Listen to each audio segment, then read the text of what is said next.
I was touched by a story that shows who Dr. Martin Luther King Jr. truly was.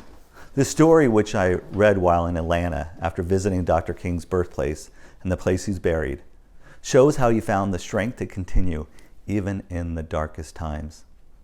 Dr. King and his family began receiving threatening calls and letters just after the Montgomery bus protest took place. And he realized that many of those threatening them were serious. And he said, I felt myself faltering and growing in fear. It seemed all my fears had come down on me at once. I had reached the saturation point, he writes in his book, Stride Toward Freedom. And one night he couldn't sleep, and he got up and he began pacing around, his mind reeling with the threats that had been accosting his family. Exhausted, but with his mind still racing, he tried to come up with a way to bow out of the struggle without seeming like a coward. But instead, he bowed his head to pray. I am here taking a stand for what I believe is right, Dr. King said. But now I am afraid. The people are looking at me for leadership, and if I stand before them without strength, they will falter. He spoke this to God.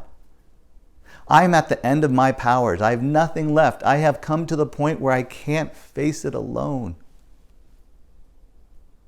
And in that moment, a powerful shift happened, quiet but profound.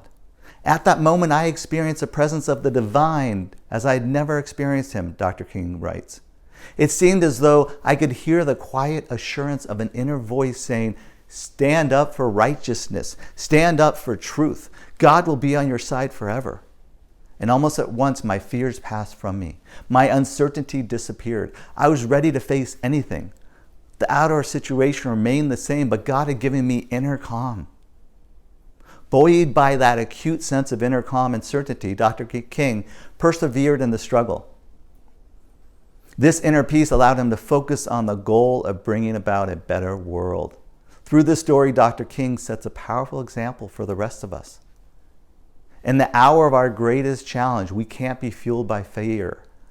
Our fear of what could happen has nothing to offer us. Instead, we need to hone in on what we want to create and how it will better the world around us. Strive to find that place of calm as you confront your greatest challenges, because it will allow you to hear that inner voice that guides you every step of the way.